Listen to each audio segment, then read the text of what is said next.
रेल्वेचा अर्थसंकल्प वेगळा मांडला जायचा, नंतर तो एकत्र केला गेला. का केला गेला रे? त्याला काही कारण होतं मित्रांनो. ज्या वेळेस आपल्या भारतीय रेल्वेला सुरुवात झाली 1853ला, 1853 नंतर हळूहळू भारतीय रेल्वे हा इंग्रजांच्या महसुलाचा मेन स्रोत बनला होता. म्हणजे इंग्रजांना त्यांच्या जीडीपीच्या, बघा, त्यांच्या जीडीपीच्या 80% महसूल ही फक्त भारतीय रेल्वे देत होती.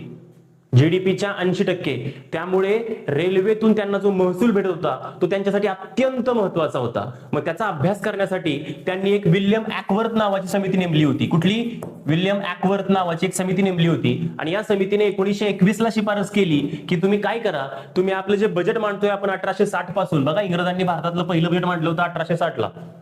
ओके, मग 1860 पासून काय होतं ते बजेटमध्ये, एकाच बजेटमध्ये रेल्वेचा अर्थसंकल्प मांडला जायचा. मग त्यांनी काय सांगितलं की आपल्याला महसुलाचा एवढा मेन स्रोत असल्या कारणाने तुम्ही काय करा, तर रेल्वे वेगळी करा, बजेट वेगळं मांडा. म्हणून यांच्या शिफारशीनुसार 1924 पासून आपल्या भारतीय रेल्वेचं बजेट हे वेगळं मांडलं जाऊ लागलं. म्हणजे आपलं जे सामान्य बजेट आहे ते आणि रेल्वेचं बजेट आहे ते असं सेपरेट मांडलं जाऊ लागलं. कशामुळे? जीडीपीच्या 80% महसूल इंग्रजांना रेल्वे देत होती म्हणून. त्याच्यानंतर असा विषय झाला की हळूहळू आपल्या भारताची अर्थव्यवस्था वाढत गेली. स्वातंत्र्यानंतर ते आता 2017-18 पर्यंत आपल्या भारताची अर्थव्यवस्था एवढी भरभक्कम झाली किंवा वाढत गेली आणि त्याच्यामध्ये रेल्वेचा वाटा कुठेतरी तुटपुंजा झाला. म्हणजे रेल्वेचा वाटा खूप कमी होता पूर्ण जीडीपी मध्ये. त्याच्यामुळे गरज नाही राहिली की रेल्वेचा अर्थसंकल्प वेगळा मांडायचा. म्हणून विवेक देबरॉय नावाची एक समिती नेमली होती बीजेपी सरकारने आता.